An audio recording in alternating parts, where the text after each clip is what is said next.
പുലരും മുമ്പേ റാം ചായ ഊതിക്കുടിച്ചു. അതൊരു ശീലമായിരുന്നില്ല, ജീവിതം മുന്നോട്ട് തള്ളി നീക്കാനുള്ള ഒരു മാർഗമായിരുന്നു. അതുവരെ നിശബ്ദമായിരുന്ന നഗരം പതിയെ ഉണരുകയാണ്. ആ ബഹളങ്ങൾക്കിടയിലൂടെ അയാളുടെ ടാക്സി നിശബ്ദമായി ഒഴുകി നീങ്ങി.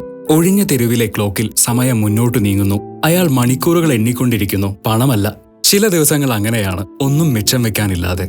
ആശുപത്രി മുറ്റത്തെ തണുപ്പിൽ അയാൾ കാത്തിരുന്നു. ഒരു സ്വെറ്ററിന്റെ ഊഷ്മളതയിലും തുറന്നുവെച്ച ഗ്ലാസ്സിലൂടെ തണുത്ത കാറ്റ് അകത്തേക്ക് അരിച്ചെത്തി. ഇരുളിന്റെ മറവിൽ നിന്നെന്ന പോലെ അവൾ മുന്നോട്ട് വന്നു, നനഞ്ഞ് വിറച്ച് കൈകളിൽ ഉറങ്ങുന്ന ഒരു കുഞ്ഞുമായി.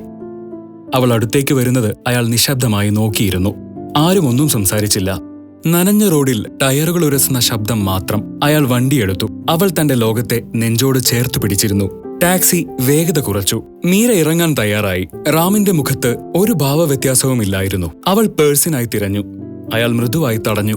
വേണ്ട, വെച്ചോളൂ. അതിൽ സഹതാപത്തിന്റെ കണിക പോലുമില്ലായിരുന്നു. ആഴത്തിലുള്ള ഒരു മനുഷ്യത്വം മാത്രം. അവൾ പുറത്തിറങ്ങി. ഒരു നിമിഷത്തെ മൗനം, പിന്നെ വാക്കുകളേക്കാൾ വാചാലമായ ഒരു നോട്ടം. ചിലപ്പോൾ നന്ദിക്ക് ശബ്ദത്തിന്റെ ആവശ്യമില്ല, അത് ഹൃദയം കൊണ്ടറിയുന്നതാണ്. മീറ്റർ ഓഫാക്കി അയാൾ തനിയെ മടങ്ങുകയാണ്. എന്തോ ഒന്ന് നേടിയ ഒരു അനുഭൂതി അയാൾക്കുണ്ടായിരുന്നു.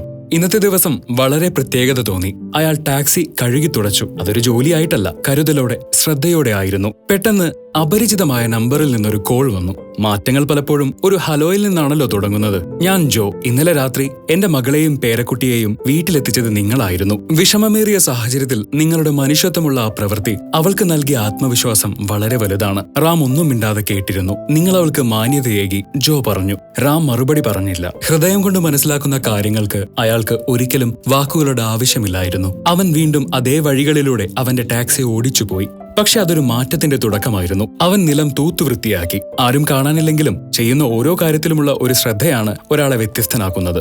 പെട്ടെന്നൊരു കാർ അയാൾക്കരികിൽ വന്നു നിന്നു. അതിൽ നിന്ന് ജോയും മീരയും ഇറങ്ങി. അവന്റെ ഭൂതകാലവും ഭാവിയും ഒരുമിച്ച് കൺമുന്നിൽ നിൽക്കുന്നതുപോലെ റാമിന് തോന്നി. മീരയുടെ മുഖത്തൊരു പുഞ്ചിരിയുണ്ടായിരുന്നു. ഇപ്പോൾ വാക്കുകൾക്ക് സ്ഥാനമില്ലായിരുന്നു.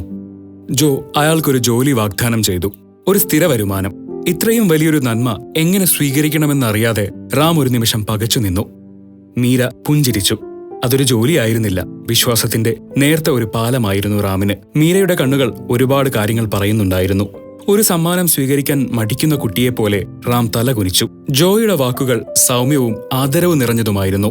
റാം അത് കേട്ടത് തുറന്ന ഹൃദയത്തോടെയായിരുന്നു. ഒരുപക്ഷെ അവന്റെ ജീവിതത്തിൽ ആദ്യമായി. ഒടുവിൽ അവന്റെ ശബ്ദം പുറത്തു വന്നു. നന്ദി. ഒരു ചെറിയ വാക്ക്, പക്ഷെ ഒരു ജീവിതത്തിന്റെ മുഴുവൻ ഭാരവും അതിലുണ്ടായിരുന്നു. മീര അവനൊരു കവർ നൽകി. ആർഭാടങ്ങളില്ലാതെ, സംസാരങ്ങളില്ലാതെ, നിശബ്ദമായ അർത്ഥങ്ങൾ മാത്രം. അതിലൊരു ഫോട്ടോയും ഒരു കുറിപ്പുമുണ്ടായിരുന്നു. സ്വന്തം ഭൂതകാലത്തെക്കുറിച്ചുള്ള അയാളുടെ കാഴ്ചപ്പാട് മാറ്റിയെഴുതിയ ഒരു വരി. നിങ്ങൾ ഞങ്ങളുടെ ജീവിതം മാറ്റിമറിച്ചു. അയാൾ അത് വീണ്ടും വീണ്ടും വായിച്ചു. ആ വാക്കുകൾ അയാളുടെ ആത്മാവിലേക്ക് അലിഞ്ഞു ചേർന്നു. നക്ഷത്രങ്ങളെ സാക്ഷിയാക്കി അയാൾ ആ ഫോട്ടോയിലേക്ക് നോക്കി. അയാൾ ഉത്തരങ്ങൾ തിരയുകയായിരുന്നില്ല, അവ അനുഭവിക്കുകയായിരുന്നു. ഒരു പുതിയ കുപ്പായമിട്ട് ദൃഢമായൊരു ഹസ്തദാനം നൽകി അവൻ മുന്നോട്ട് നടന്നു. ഭയമില്ലാതെ, ഭാവിയെ നേരിടാൻ തയ്യാറായി. കാർ വേറെയാണെന്നേയുള്ളൂ, കൈകൾക്ക് അതേ സ്ഥിരത. എന്നാൽ ഇപ്പോൾ അവന്റെ യാത്രകൾക്കൊരു ലക്ഷ്യബോധമുണ്ട്. വഴിയിൽ വെച്ച് അയാൾ മീരയെ കണ്ടു. വാക്കുകളില്ല, ഒരു നോട്ടം മാത്രം. അതുതന്നെ ധാരാളമായിരുന്നു. അസ്തമയ സൂര്യന്റെ സ്വർണ്ണനിറം റോഡിലേക്ക് പടർന്നു. ലക്ഷ്യമില്ലാത്ത യാത്ര, പക്ഷെ ഉള്ളിൽ നിറഞ്ഞ സമാധാനം.